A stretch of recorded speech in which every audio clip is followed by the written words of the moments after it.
Hello नमस्कार। मैं Lalchandra Bharati, lecturer in special education, hearing impairment, Gyanoday की संस्थान जगदीशपुर, फूलपुर, आजमगढ़।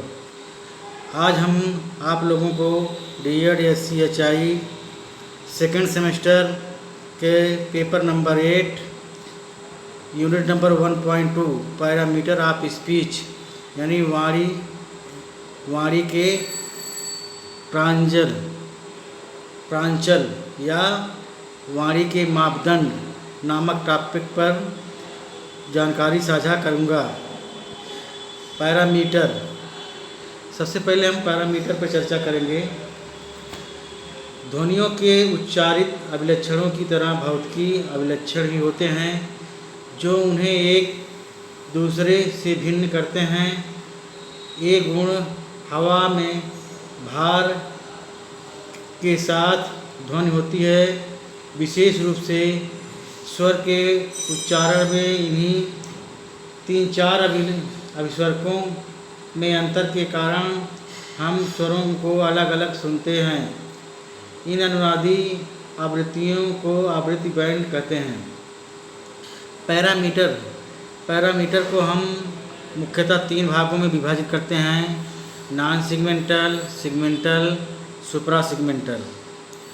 नॉन सेगमेंटल के अंतर्गत जो है हम इसे उपभागों में विभाजित करते हैं: voice, quality, loudness, pitch.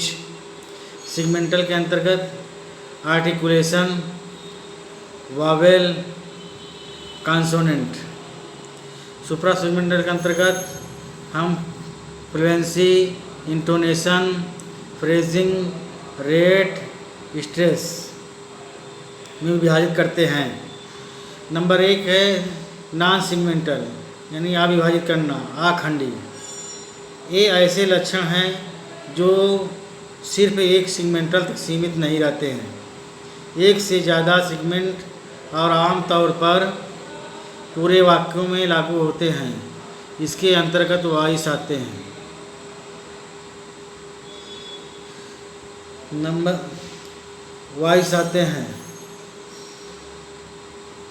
Voice फेफड़े से दबावपूर्ण आई हुई हवा स्वर तंतु के बीच में कंपन से जिस ध्वनि की उत्पत्ति होती है उसे वॉइस कहते हैं यानी वाणी कहते हैं। दूसरा है आपका क्वालिटी यानी गुण, यह वाणी की गुणवत्ता के बारे में बताता है। तीसरा आपका है लाउडनेस, उतार चढ़ाव, यानी स्वर तंतु के कंपन से जो तीव्रता में उतार चढ़ाव होता है उसे लाउडनेस कहते हैं। यानी हमारे वाणी में जो उतार चढ़ाव आता है वह उतार चढ़ाव लो पिच वाला है या हाई पिच वाला है, इसके बारे में जानकारी होती है। इसके बाद है आपका तारत्व यानी पिच। मनोवैज्ञानिक रूप से जो तीव्रता को सुना जाता है उसे पिच कहा जाता है। फिर आपका है दूसरा सेगमेंटल यानी खंडीय। इसके अंतर्गत वाणी के छोटे से छोटे रूप में अध्ययन किया जाता है, जैसे पेन, पे प्लस न, स्वर, व्यंजन, संयुक्त स्वर, अर्ध स्वर और दीर्घ स्वर। सेगमेंटल के अंतर्गत 3 उपभाग में विभाजित किया जाता है, जिसमें स्वर है, व्यंजन है और उच्चारण है। स्वर है, व्यंजन है और उच्चारण है। तो सबसे पहले हम स्वर के बारे में जानेंगे। स्वर बिना किसी अवरोध के स्वर तंत्र के द्वारा कंपन से उत्पन्न होता है, वह स्वर कहलाता है। जैसे आ, ई, उ, ए, ओ इत्यादि। इसके बाद दूसरा आपका है व्यंजन, जिसे कॉन्सोनेंट कहा जाता है। स्वर तंत्र के कंपन उपरांत मुख के अंदर विभिन्न उच्चारण अंगों से घर्षण से जो ध्वनि उत्पन्न होती है वह व्यंजन कहलाते हैं। यानी जैसे क, ख, ग, घ, च छ ज झ इयाँ। इसके बाद आपका है उच्चारण, जिसे आर्टिकुलेशन कहा जाता है। वाक ध्वनि से उत्पन्न करने की प्रक्रिया को उच्चारण कहते हैं, जिसके अंतर्गत विभिन्न उच्चारक अंग आते हैं, जैसे जीभ, होठ, तालु, जबड़ा, दांत, मुलायम तालु इत्यादि। फिर इसके बाद आपका आता है नंबर 3 सुप्रासेगमेंटल, अति विभाजित करना या अतिखंडीय। वाणी का वह गुण है जिसके द्वारा किसी भी वाक्य में या शब्दों में स्वर शैलीपूर्ण लय के द्वारा उस वाक्य या शब्द का महत्व बदल जाता है। जैसे रोको मत जाने दो, रोको मत जाने दो। सुप्रासेगमेंटल को मुख्यतः 5 भागों में विभाजित किया गया है। नंबर 1 है स्वर शैली, जिसे इंटोनेशन कहा जाता है। इसके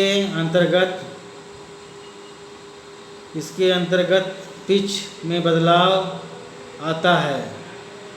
वाक्य में उतार चढ़ाव के कारण जो बदलाव आता है उसे स्वर शैली कहते हैं। नंबर 2 है वाक्यांश शैली, जिसे फ्रेजिंग कहा जाता है। शब्दों को छोटे छोटे समूहों में व्यवस्थित करने से उसका अपना एक अर्थ बनता है, उसे वाक्यांश कहते हैं। जैसे इधर आओ, खड़े हो जाओ। फिर तीसरा आपका है दर, जिसे रेट कहा जाता है। समय की इकाई में बोले गए अक्षर या शब्द को दर कहते हैं। सभी व्यक्तियों की वाणी की गति अलग अलग होती है।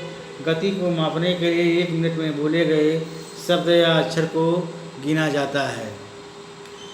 इसके बाद आपका है फ्लुएंसी, जिसे प्रवाह कहा जाता है। वाणी को बिना किसी रुकावट को धारा प्रवाह में बोलने की प्रक्रिया को फ्लुएंसी कहा जाता है। यानी शब्द को शब्द से जोड़कर बोलने की प्रक्रिया को फ्लुएंसी कहा जाता है, यानी एक लय में बोलना होता है। इसके बाद स्ट्रेस, यानी जोर देना। किसी एक शब्द या वाक्य पर अधिक बल दिया जाता है, उसे जोर देना कहा जाता है। जैसे यह आम लाल नहीं हरा है, खड़े हो जाओ। सारांश, आज हम आप लोगों को पैरामीटर्स ऑफ स्पीच के बारे में जानकारी साझा किया है। आपको यह वीडियो अच्छा लगा हो तो लाइक एंड शेयर ज़रूर कीजिएगा, साथ साथ सब्सक्राइब भी कीजिएगा। आज हम आप लोगों को असाइनमेंट के तौर पर एक प्रश्न दे रहे हैं। आप सभी लोग इस प्रश्न को हल करके इसी ग्रुप में भेजिएगा, ताकि हम इसका सही तरीके से मूल्यांकन कर सकें। प्रश्न है, वाणी के प्रांचल या वाणी के मापदंड के बारे में विस्तार पूर्वक चर्चा कीजिए। फिर से, वाणी के प्रांचल या मापदंड के बारे में विस्तार पूर्वक चर्चा कीजिए। अगले दिन हम नए टॉपिक के साथ फिर हाजिर होंगे। तब तक के लिए नमस्कार।